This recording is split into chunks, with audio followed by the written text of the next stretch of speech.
that? Okay, I so John, think so. just tell me a little bit about you. Where you from? What are you doing? Well, a little bit about me. My name is John Lewis. I'm originally from St. Louis, Missouri. I actually was born in Little Rock, Arkansas, raised in St. Louis, Missouri, and then I moved to Miami about 10 years ago. So I've been there for quite some time. I'm like the last kid of four, and I'm the tallest kid of four. Everybody always thinks I'm short, just like today.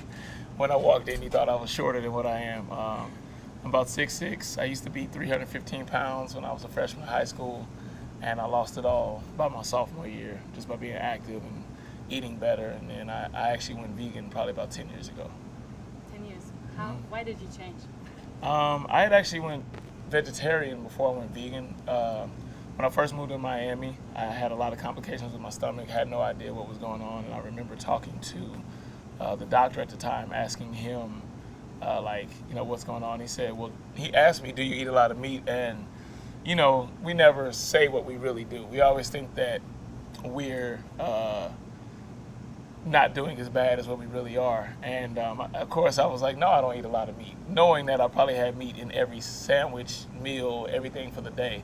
And so he asked me, he said, I want you to try not eating meat for 30 days. And I remember laughing and, saying like, are you crazy? I didn't get this big, whatever. And by the time, that was October 15, 2004. By the time October 31st rolled around, that's when I actually started it. And I didn't even make it to 30 days. Within 15 days, I felt like 10 times better. And I remember actually being upset that it was the meat, but it just kind of triggered something within me. And a couple years later, 3 to 4 years later, my mother was actually diagnosed with colon cancer. So when that happened, I actually remember talking to the doctors at the time and asking, how does this happen? And they were pretty frank with me. They told me too much animal protein mixed with too many fried foods and processed foods, and it just did that. So I'm a firm believer in learning from your mistakes, but I'm an even bigger believer of learning from somebody else's mistakes. So if somebody else did it and I don't have to do it, then I'm fine with it, so that was one of my biggest things. And that was the transition right there that triggered me right then to just kind of do it. And it really started off for health reasons, but I've always been a big component of animal rights and things of that nature, and it just followed suit with that. So it all kind of just came into play. Wow. So what changed exactly in your body? How did you feel? I would definitely say the biggest change for me was recovery time. Just being able to train so hard and basically just train for hours on end. And yes, I felt sore, but the soreness level would be gone by the next day to where I could just really just go right back in the gym or go right back to the court, the field, or go running. I've actually had a day where I actually ran a half marathon one day and played in a basketball tournament the next day. And I mean, don't get me wrong, I was sore, but at the same time, I was able to, go ahead and just go through that and not feel like I literally had been hit by a truck. It really, really felt like I could just continue doing that. So what does healthy eating mean to you? Healthy eating to me is really just paying attention, noticing what you're putting in your body. So many times we do the kick of I'm going to be on a diet, I'm going to get healthy, and things of that nature, but we don't take the healthy route to do that. We think that all these processed foods are good for us, or sometimes we like to play the victim role. We don't know what we're putting in our body, or some people like to say it's too expensive, but if you really, really think about it, the more you take into your own hands, the cheaper it actually gets. So if you sit at home and make a meal, it's actually cheaper than when you go out to get it made for you. Even if it is McDonald's value menu, by the time you drive and spend the gas money to get there, sit in line for 30 minutes, you add cheese, you add your extra drink, you're looking at like $8 meal when you could have just made it at home cheaper, probably had leftovers for the next day as well. So I think healthy lifestyle really is just taking it all into your own hands and really paying attention to what you're doing for your body. And I think a lot of people miss that boat when it happens. John, how does your meal plan look like? How often do you eat? Ooh, I eat a lot. I would change my meal plan probably like once a month. But for me, I'm very basic. Like I'll eat the same thing over and over and over. Like I don't even I don't even really worry about, variety. As long as it's working, then I'll do it. Like for instance, right now I have a big kick of either oatmeal in the morning or a cookie, a badass power cookie. I know that's a shameless plug. I'm sorry, but either the oatmeal or the cookie in the morning, and then I'll do for lunch. I'll do like quinoa, beans, lettuce. I'll make like an oil and vinegar dressing to go over it. Chopped onions, tomatoes, and I can do that 3 times a day and still be fine. So I'll do that along with maybe like a salsa or something on top, and then I might do a protein shake somewhere in there. So I try to eat like at least 6 times a day, but like I'm okay with eating the same thing, and it doesn't really bother me at all. As long as I know I'm getting all my nutrients in there, I'm fine with it, and that it tastes good. I'm not one of those people that can just if it's nasty, I'm not gonna eat it. I've never been able to do that. So I like to have stuff that tastes good and is good for the body. That's good. So where do you get your protein from? That's the question I get asked the most when I say, "Oh, I'm vegan." Where do I get my protein? Well, that's an easy question, but hard for a lot of people to understand. The protein myth is so bad. One of the biggest things for me is that, I like spirulina. I don't like the taste of spirulina, but I like what it does. So I mix it into a lot of things. And a lot of people don't realize is that there's there's protein in all fruits and vegetables. The content may not be high, but they're all in there. So, I get it from pretty much everything that I eat. And another thing is that we don't need as much protein as they say we need. A lot of times people compare themselves to Arnold Schwarzenegger or a bodybuilder, and they're thinking in their head that they need as much protein as these guys, and they weigh like 120 pounds. So it's not going to be the same amount of protein unless you're trying to get on, the Olympia stage. I don't think you need to worry about that. And it's not like I'm going to be protein deficient or anything of that nature. It's just a matter of just making sure you have all your nutrients and the protein will come. And a lot of people don't understand that having the right amount of amino acids in the body allows the protein to flow into the body more. So a lot of people miss that boat too. So we did this 30-day challenge, and on Sunday was the last day, and most of the girls, they gained weight, and the guys, no, you didn't, but you lost also. Ricky lost weight, and they have problems keeping their weight up. Okay. And Ricky felt weak during the 30-day challenge. He said, "Oh, I don't have energy to work out," so he lost. I don't know. Can you remember? Like 10, 15 pounds or something? Yeah. Okay. It was a lot, and he's really unhappy with his body right now. Yeah. And so he's like, what would you tell those people, or what did they wrong? Well, there's a couple things to look at. When you're dealing with the transition to vegan, it can be a lot of different things.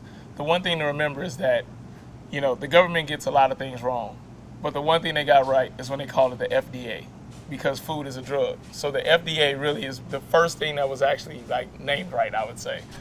And a lot of people fail to realize is that, for instance, the guys that had a headache and things of that nature, if you've been doing something so long, whether it's 20, 30, 40 years, and you cut it out of your life, whether it's good or bad, your body's going to still look for it.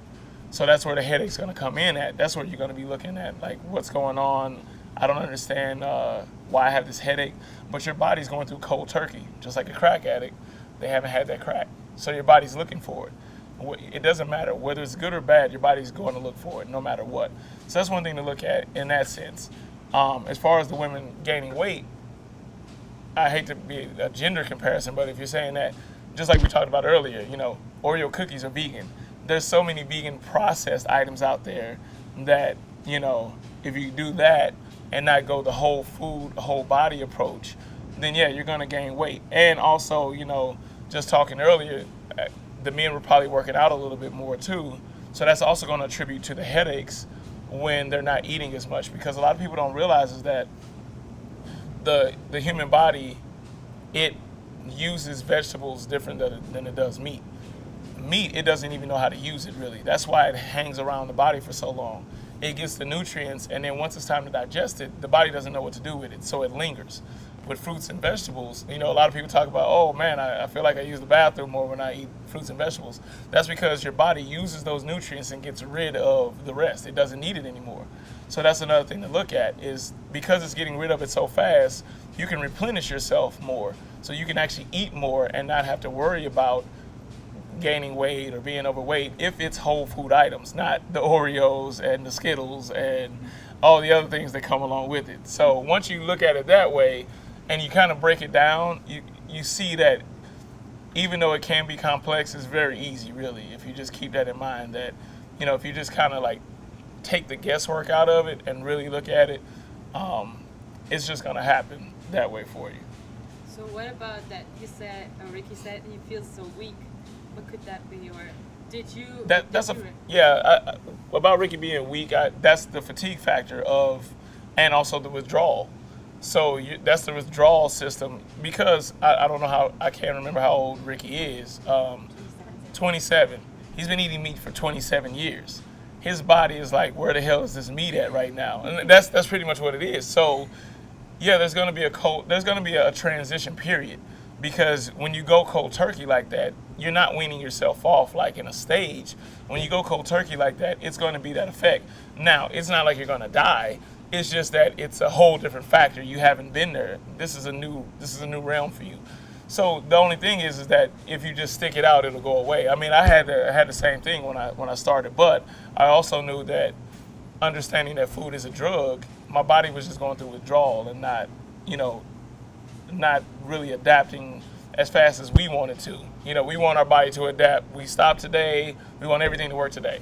And it's not that way. Just like when people are overweight, they want the weight to fall off tomorrow. You didn't get fat in 2 days. You're not gonna get skinny in 2 days. It took you a while. You gotta break it down. You gotta take your time, and then eventually that body will understand, like, oh, this is what's going on. Because a lot of people don't realize. You can probably ask any mother out there that's had a child. If you ask a mother in a joking manner, the worst diaper she's ever changed in her life is the first time she gave her baby animal protein. It's the stinkiest, most ugliest diaper that she's changed, because when they give them breast milk, it's natural to the body system. So it's not that stinky, it's not that bad, it's not that wretched. But once they introduce, and it's so funny when I do seminars and I say that, you can see a crowd full of women go, oh yeah, like they think about it like, oh man, that diaper. They remember that diaper. That's because that body is telling us, like, wait a minute, what is this? But we've just been taught this certain way that you have to eat meat, you have to have this, you have to have this milk from another animal in your system. We're the only animals on the planet that drink the milk of another animal, but we don't think about that. And another thing that people don't think about is that's another reason why we have so many complications as well. It takes a human body 18 years to even grow into its full body.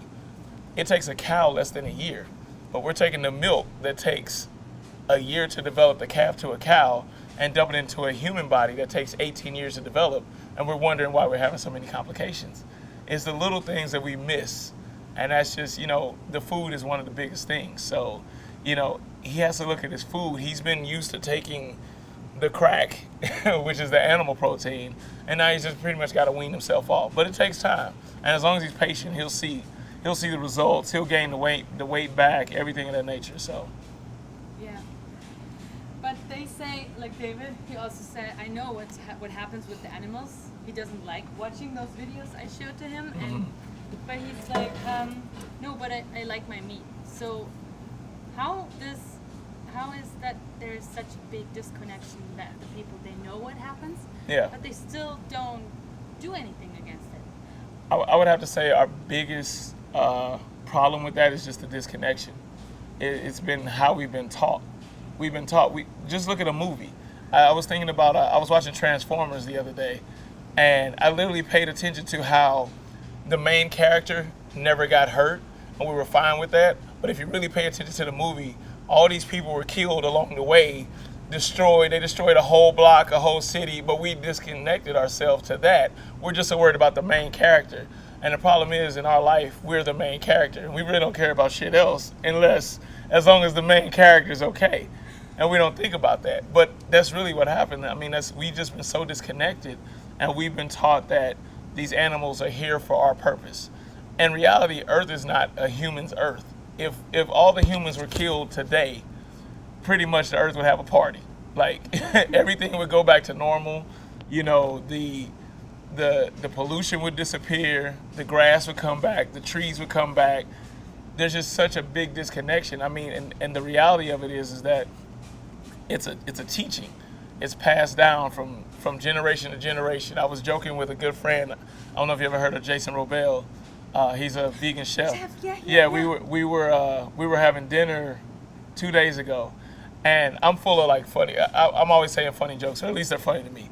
So I'm always saying something, and I told him, I said the problem is so many people think so many diseases are hereditary. I said the only thing hereditary is stupidity, and it's been passed down generation after generation, and it keeps going over and over and over. And it's I hate to call people stupid, but in a sense we've become stupid, and we're okay with it. You know, we're okay with being stupid. We're okay with disassociating ourselves to, you know, the mass production of animals for human consumption. You know, and people like to compare like if you ever read like my comments on my Instagrams and Facebook, I get some doozies. I had a girl say that because I was talking about stop animal testing, and I had a lady say, she said, well, what about, you know, if you're in the woods with a tiger, are you going to defend yourself? I'm like, the last time I checked, we don't have tigers in farms, because we know we would get our ass mauled if we tried to go milk a tiger. Like, is that, you know, but we pick the most docile animals, and those are the ones that we put in farms or put in fences and things of that nature. You know, they try to, there's so much disassociation, they don't put it together. We're not out here like farming lions, tigers, and bears because we know they'll kick our ass. We're doing the chickens and the cows and the pigs, the animals that are not going to do much. You know, I also had another comment where somebody said, well, if we all stop eating meat, then the animals will take over. And I'm like, I've never heard of anybody getting mauled by a cow. Like, you know, like what happened to this guy? Oh man, you know, these cows got loose and they bit him to death. They ripped his heart out. You know, like that. Those are the animals that we decide to bring into the farm. And that's the funny thing about it. We don't have that. You know, we have that disassociation that we think that these animals are going to kill us. You know, if you really think about it, you walk into a farm, you walk up to a cow, the cow actually bows his head. He wants to like be pet, things of that nature. You know, a chicken, there's no chicken that runs up to humans. They run away from us. They don't care about us. Pigs don't give a damn. They just give them mud and land and they're good to go. So we pick the most docile animals on the planet to be our victims, you know, but we want to compare them and think that they'll take over the world. Like I said, you know, a chicken's not going to maul a human. A pig, you know, in the right circumstances, they will defend themselves, but they're not even like very aggressive. They're not in nature. And a lot of people don't know that pigs are one of the smartest animals on the planet. They're actually smarter than dogs, you know, so that people miss that connection. So I think once we get connected back to where we came from, and, you know, it's funny, I'm not very religious at all, but I did watch the movie Noah. I wanted to see it. But one of the biggest things about that movie is that they depicted that Noah and his family did not eat animals at all. That was like a sin. So we missed that. When people want to use religion and things of that nature, you know, you got to go back to that too. You know, like, you know, it's just so funny. Like, people use religion, thou shalt not kill, but then it's okay to kill that. You know, I believe in not killing anything unless it's self-defense. If it's self-defense, I'm sorry, defend yourself, whatever happens, you know. But, you know, we just kill things left to right, and then it's okay. It's just that disassociation, you know. So eventually I hope we start to see it. And you know, another thing is that we don't even associate the health factors that come with it. Over 70% of all cancers are associated to animal ingestion. But yet and still, we'll still ingest animals, you know. And the bad part is the industry has really made it seem like going vegan is actually an illness. Like, you're going to get sick. But if you look at any hospital in the world, you'll find out one thing. People that eat plants and vegetables and fruit, they're not filling up the hospitals. nobody's coming in with a heart attack because they had too many damn oranges that day. Like, it's not, they're like, what happened to Bobby? Oh man, he had 8 oranges a day. His fucking heart exploded. Like, we don't know what we're gonna do. So that's not the case, But we've been taught that if you go vegan, you're gonna go skinny, you're gonna die, you're gonna be emancipated. You're just not gonna survive. But if you really look at the way it is, high cholesterol, heart disease, diabetes, people getting their foots amputated, feet, I said foots, that's funny. But, they get their feet amputated, things of that nature. But, we don't look at that. There's no plant-based regimen that's requiring you to cut off your foot because, you're eating too much of this, and that's the disassociation that we got going on. We think that you're just going to be sick. Like I said, my good friend, one of my best friends, Tori Washington, who he goes under the Vegan Dread online, he just posted a video yesterday of him in the weight room, and somebody commented, it's got to be steroids. If you know anything about bodybuilding, it has to be. What he doesn't know is the man's never had meat a day in his life, but he's been doing the same thing for 40 years. It's repetition.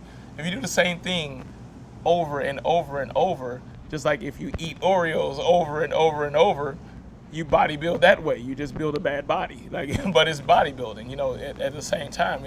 If you keep doing the same thing over and over, repetition, you're going to see the results. Like, for instance, people always think I'm a kid. They when they find out I'm 37, they have a heart attack because they're like, wait a minute.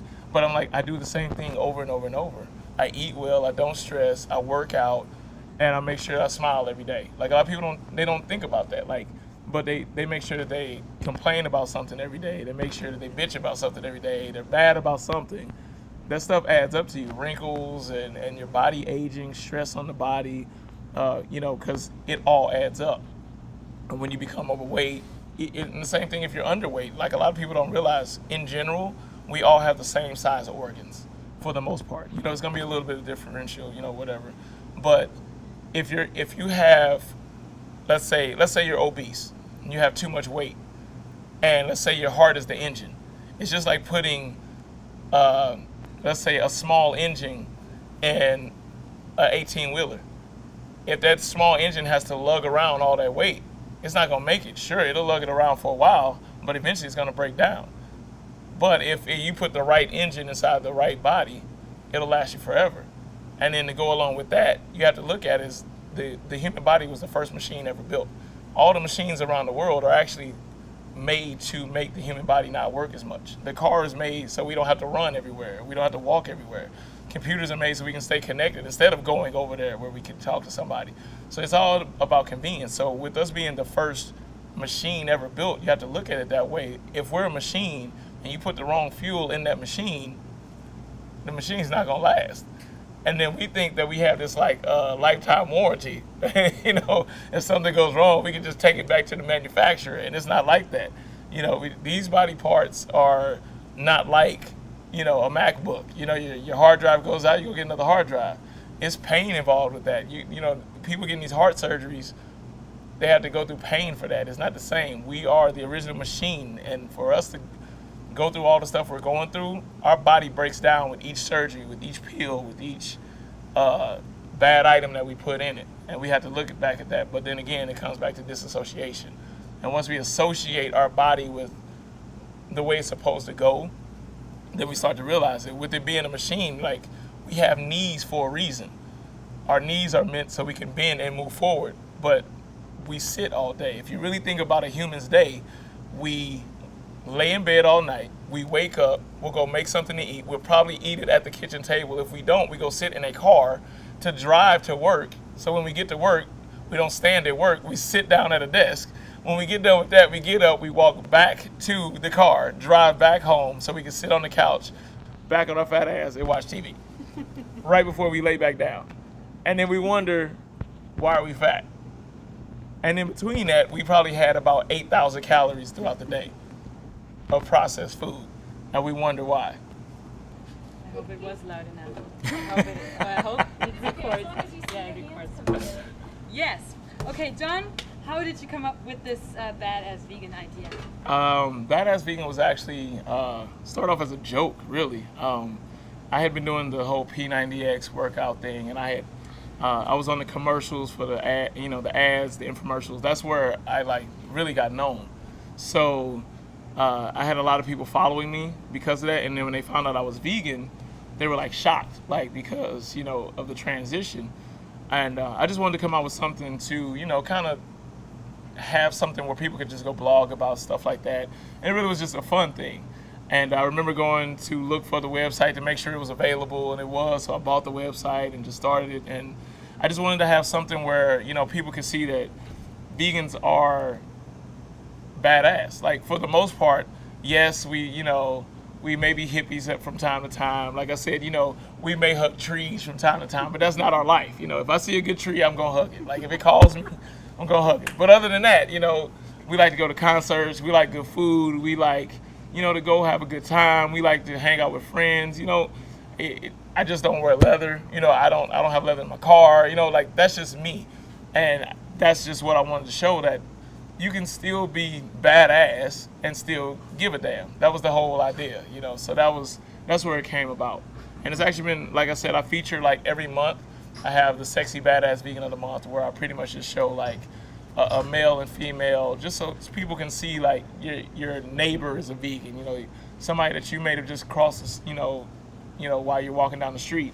There are vegans that aren't just your normal hippie, long beard, look like Duck Dynasty. Like that's not all the vegans. Now we got some of those, and there's a cool people too, but we have everybody. And that was the whole idea. Awesome.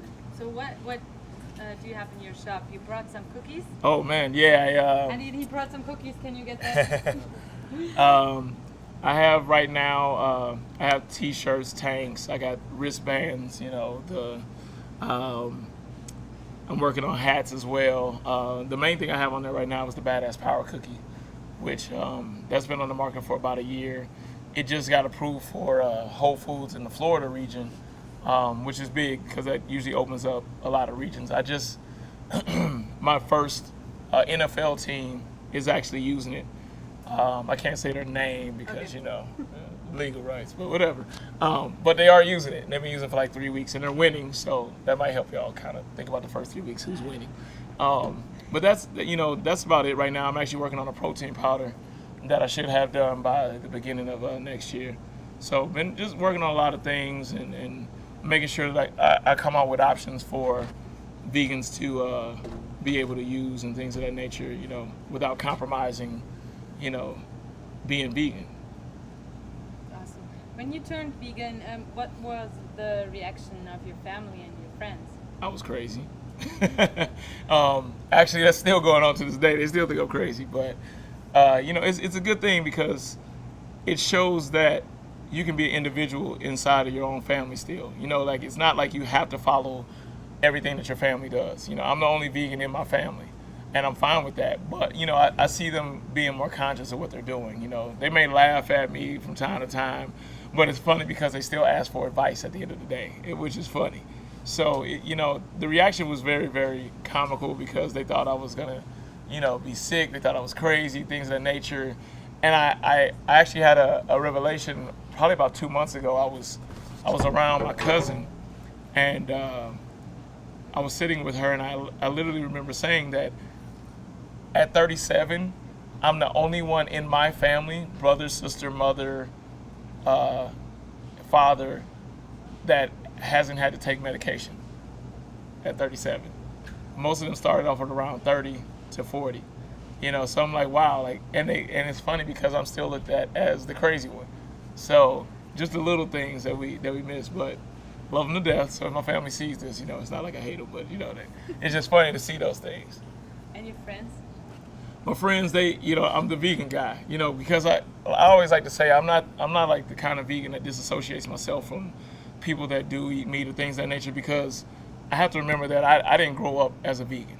It's only been 10 years for me, so I have to look at it that way, that I can't disassociate myself with them because they still eat meat, because how can I ever show that this is a great example if I, annihilate myself from and never be around them? You got to show them that, this is a good thing, this is what we can do, and it's okay to be vegan and things of that nature. So, I still hang around my friends. I don't change that. I don't eat meat. I don't, things of that nature. They know that. If I come to a party and there's nothing there, you better believe I probably already have my own bag with me. I'm the type of person that'll come to a Thanksgiving dinner with my own food. And I do that on purpose so they can see that, while a lot of people think that it's too hard, but if you want something, you'll do what it takes. Like I do what it takes to live this lifestyle. And it's not like it's an extra burden on me or anything of that nature. That's just the way I see life.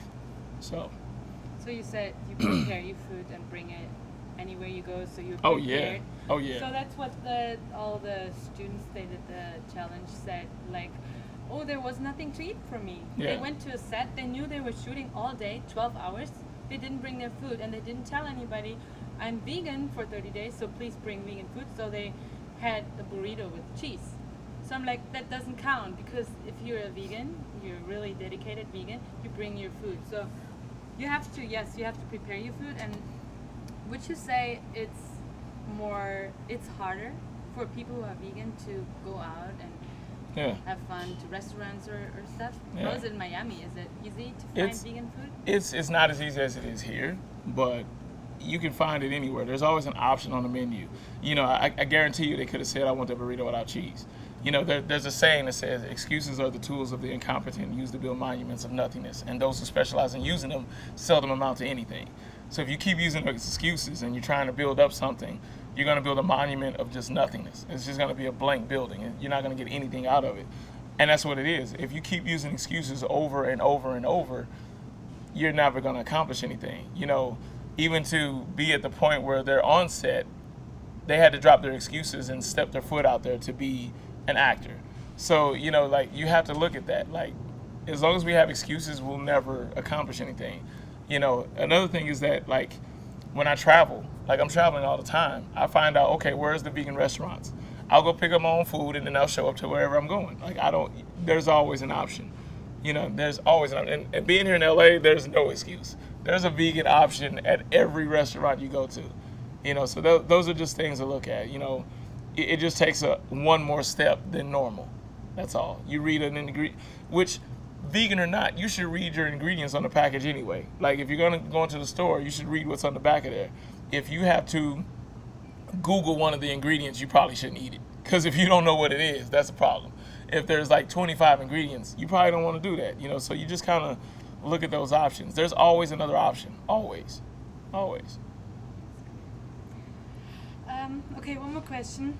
What would you say someone who asks you, why should I be vegan? I try not to pressure people into being vegan. Card is full? We can do it with this last question. Yeah, it's last question. Ask the question again. I'm sorry. I want to make sure I get it in there. What would you tell someone who asks you, why should I be vegan? I tell them, if somebody asks me why should they be vegan, I try to point out the fact of just health. The one thing about humans we have one trait that no other animal has, and it's selfishness. So you have to appeal to that selfishness. I can't tell you you're going to save the world, you're going to save these animals. I have to tell you you're going to save yourself. And when people look at it that way, then they start to go, okay, hey, you're going to have better sex. You're going to have, people look at all of those little factors: better skin, better teeth. You're going to live longer. You're going to live, not only are you going to live longer, you're going to live longer without health complications. Sure, there are people living to 75, but look at all the medication they're on, the pain they're in, the surgeries they've had, all those complications to even get to that point. How about making it to 90, 100 without a surgery, without pills, without that, because you're just eating naturally? And I think that's the biggest thing, is once we appeal to the selfish characteristics of the human, then we'll be able to actually show something. But don't get me wrong, for some people it does work when they see the gore and the killings of the animals. But for a lot of people, that just shuns them. They don't want to see that. But if you show them, this person is 75 years old and they look like they're 30, you show, like, this person is 75 years old, 50 years old, he's running a marathon. And you show these people that are in shape and still, in great shape. That's where it comes in at. And once we keep doing that, then we'll see the difference. And then people start to transition over, because they'll see how it benefits them. And by benefiting them, it actually benefits the rest of the world. And that's where it comes into play. Thank you so much, John. Thank you.